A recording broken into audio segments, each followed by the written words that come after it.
मेरा खतियानी ज़मीन है। 1954 तक हम लोग का खतियानी बाबूजी का ज़मीन है। ये गोदाम घर बाउंड्री हम ही किए हैं और वो क्या क्या तरह तरह का करके केस करके हमको बर्बाद करने के लिए वो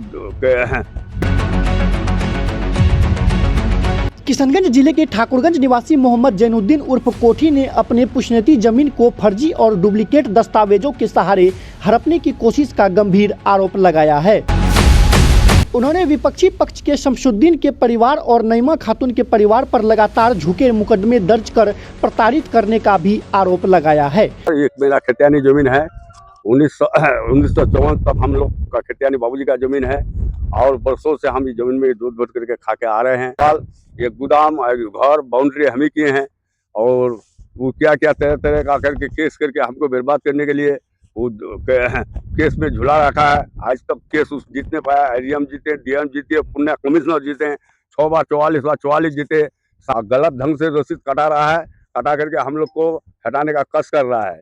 वही शमसू का लड़का, उसका नाम है शफीक नजीर उर्फे भुट्टू, उन्हीं का दोनों लड़का है शमसुद्दीन का। उसके बाद हम लोग केस लड़े सर, उन्हें गया फिर बेल्टी से आया पुणे जांच करके, उसको ने बेल्टी ने बोला पुणे जांच करके एडीएम को बोला ये केस का फैसला करना चाहिए। तो एडीएम तो पहले हमको दे दिया है, पीछे किस आधार पर उसको दिया है, ना दखल देने का कागज जमा करने पाया कहीं पर, ना कुछ पेपर जमा करने पाया, सब जगह से हार गया ढाई करके। आप यहाँ पर वो कैसे पैसा का बल पर लिया ना कैसे लिया सर, वो हम कुछ कह नहीं पाएंगे।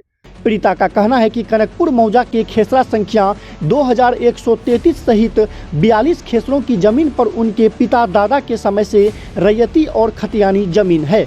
उनका दावा है कि यह जमीन कभी बेची नहीं गई, न ही सरकार ने इनका अधिग्रहण किया।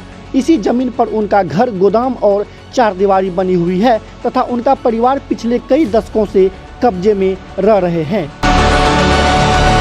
जैनुद्दीन ने मीडिया के सामने आरोप लगाया कि अपर समहर्ता अमरेंद्र कुमार पंकज ने विपक्षी पक्ष से मिलीभगत कर उनके खिलाफ फैसला दिया। उनका कहना है कि बीएलटी न्यायालय के निर्देश पर हुई भौतिक जांच में अंचलाधिकारी मृत्युंजय कुमार ने जमीन पर उनका दखल कब्जा दर्ज किया, फिर भी उनके विरुद्ध आदेश पारित किया गया।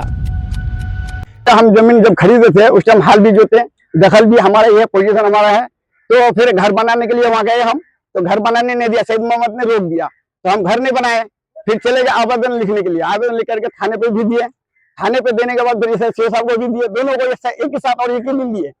देने के बाद तो फिर 10 तारीख को हमको नोटिस हुआ, सईद मोहम्मद को भी हुआ, हमको भी हुआ। हम आए यहाँ सीओ साहब के पास, तो सीओ साहब पहला दिन क्या बोला, हमारा कागज दे करके, नोटिस रसीद दे करके कि सब कुछ इन्हीं का ही है, आपका कुछ नहीं है। आपके पक्ष में? जी मेरा पक्ष में, जमालुद्दीन का पक्ष में है, आपका पक्ष में कुछ नहीं है, सईद मोहम्मद को बोला। फिर बाद में क्या करा, डेट दे दिया, कह रहा अगले शनिवार को आना, 19 तारीख को। फिर 19 तारीख को आए हम, 19 तारीख को आए तो सीओ साहब बैठा नहीं, ऊपर बैठा हुआ है, कह रहा हम नहीं है ये। आज सीओ साहब आरो को चार्ज दे दिया, आरो के पास बैठे तो वो क्या करा, इस जमीन में विवाद है। मैंने क्या किस चीज का विवाद है पता नहीं, उसने रजिस्टर पे क्या क्या लिखा नहीं लिखा, हमको बोला कि साइन करो, हमने साइन नहीं किया। कि हम क्यों साइन करो, हमको पढ़ के सुनाइए क्या क्या लिखे हैं। कह रहे इसमें विवाद है, केस होगा। जब केस होगा तो केस खाता में जितना जमीन में है सब में होगा, सिर्फ 4 कट्ठा में क्यों होगा, हमारा कागज हो गया है उल्टा। और क्या करा रहा हो, आपको बैठा देंगे यहाँ अंदर। जब हम गुस्सा करने लगे तो फिर हाथ जोड़ के बोला कि जाओ जाओ जाओ जाओ। पीड़ित ने यह भी दावा किया कि एडीएम डीएम पूर्णिया कमिश्नर धारा 144 और अन्य मामलों में पहले उन्हें राहत मिल चुकी है, जबकि विपक्षी पक्ष अब भी फर्जी रसीद और कागजों के आधार पर जमीन अपने नाम कराने की कोशिश कर रहा है। उन्होंने स्थानीय अंचलाधिकारी की कार्यशैली पर भी सवाल उठाते हुए निष्पक्ष जाँच की मांग की है। हमारा कब्जा है और रसीद अप टू डेट है हमारे पास मौजूद, दिखा जाए। हाँ वो बना हुआ सामने, बाउंड्री कर रखे हैं। 10 12 साल से जमीन खरीदे हम, 12 साल से खरीदे, तब तक कब्जा में हम लोग हैं। मोहम्मद शेर आलम मेरा भाई है, उसने 2020 में जमीन खरीदा था। मोहम्मद जैनुद्दीन उर्फ कोठी, इसमें जो है लीगल तरीका से सारा काम किया है सीओ, और जो भी है इस आधार पर जो भी काम हुआ है बिल्कुल लीगल तरीका से हुआ है।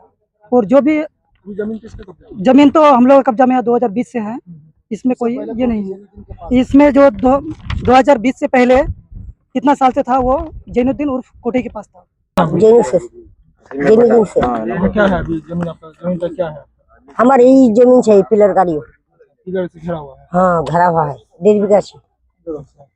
अभी आपका कब्जा में है। हाँ हम करता है। हाँ काटिए तो। वहीं इस मामले की अगली सुनवाई 28 जुलाई को जिलाधिकारी के न्यायालय में होनी है।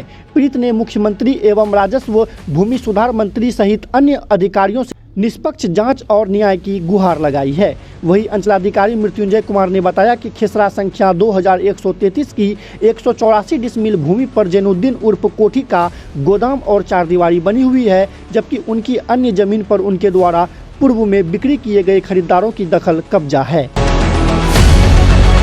इस वक्त मेरी मौजूदगी किशनगंज के ठाकुरगंज में है और ठाकुरगंज का ये वो प्लॉट है। कैमरामैन से चाहूंगा कि ये पूरा प्लॉट दिखाएंगे।